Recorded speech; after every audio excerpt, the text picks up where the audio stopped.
Is not over just yet. The Rose Pageant will be on August 6th at the historic Michigan Theater, where the Rose Queen will be crowned. Well, it's time for sports, and our Nick Mantis joins us now. And Nick, it was another tough game to watch for the Detroit Tigers. Yeah, Sarah. Fans all over are not going to want to watch these highlights because things were looking promising, and then the fate for the Tigers starting to turn in weird ways, and we're going to show you what happened this afternoon. Plus, Michigan Wolverines have been all smiles during their games the last few days. We're going to show you why after the break.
This is the 6 Sports Desk.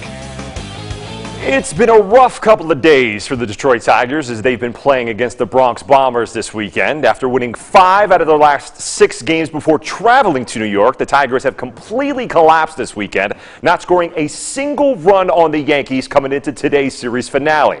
But all that would change at the top of the 4th inning. Javi Baez bloops one to the left center. That'll roll all the way to the wall, and Miguel Cabrera may have just turned 39, but he could still move, making it all the way home from first to get the Tigers on the board. Make a little bit of magic with those sweet feet of his as Baez ends up at second with an RBI double. Now a few at-bats later, Daz Cameron, first pitch swinging, chops one right back up the middle. That'll bring Javi Baez home from third as an RBI single for Cameron as gets ourselves a 2-run lead for the T-Grays. But the Yankees write big checks to home run hitters like Joey Gallo. A 2-run shot deep into the bleachers and right. The Yankees would have a 1-run lead going into the 8th inning, but Miggy wasn't done fighting, sending a grounder right back over the mound. Speedy Willie Castro makes it home from second to get the game tied up at 3. And Miggy went 3 for 3 at the plate today. Baez looking to take the lead. His shot gets through his old Chicago Cubs teammate Anthony Rizzo and rolls into right. Pinch runner Cody Clemens makes it home to make it a 4-3 lead. Baez got a little greedy and ends up getting caught in a rundown, only fitting that his former Cubby teammate Rizzo is the one to tag him out. And keep Rizzo in mind because things got a little weird in the bottom half of the inning. Gleyber Torres chops a grounder to third. Rizzo heads home. The throw goes off the glove of Eric Haas, and Rizzo slides in safely to tie the game up at 4. This one would have to go into extra innings. And with runners at scoring position and no outs. Josh Donaldson smacks one in the deep left field. Looks like it could go, but Willie Castro makes the catch. Aaron Judge just goes ahead and tags up from third and strolls home as the Yankees walk it off 5-4 the final, sweeping the Tigers in the weekend series. Another baseball team from the state of Michigan has been having a completely opposite weekend compared to the Tigers. The Michigan Wolverines haven't lost a single game at the Louisville Regional, the NCAA tournament. And a big reason why is their big swinging against opposing pitchers. So far, the Wolverines have scored 7 or more runs in the NCAA tournament, beating University of Oregon on Friday and then dominating in this game against Louisville yesterday afternoon. Michigan cranked out 12 hits, which included back-to-back home runs from Clark Elliott and Joe Stewart. The Wolverines have been able to turn their offense up to another notch in dominating opposing pitchers. But after the win, Stewart had high praise for the competition. Joe Stewart follows. Probably one of the best arms we've seen all year. Stuff was really good, and definitely not an easy at bat there. And Clark was able to stick to his approach and get the pitch he was looking for. And then I got one as well. So that was great. But really, what that is that's just sticking to our approach as a team.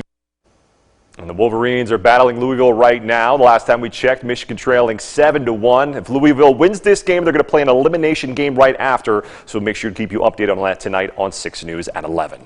Speaking of athletes from Michigan, Grand Ledge's own Al Horford and his Boston Celtics will look to repeat their performance in Game 1 of the NBA Finals from Thursday night. Not only to come out with a win, but be able to shut down the Golden State Warriors like they did in the fourth quarter. Now, also a big reason with their win was Horford's team-high 26-point performance in his NBA Finals debut. The next day, he was able to celebrate his 36th birthday, and during his press conference yesterday, Horford shared what the past week has been like for him personally. It's been different, just because it was my birthday yesterday, so, just a lot of people, texting me happy birthday, like all that stuff, and then playing basketball at this time of year, it's something that I always wanted to do and be in these positions. So it's been exciting for me. And really, I had no expectations how it was going to be. But, after a win, you always, you feel good. But, I just kind of bring myself back down and understand that, it's only one game and there's still, a lot of work ahead. Game 2 is on WLAJ at 8 p.m., so don't miss it. And don't miss a final look at your forecast when we come back.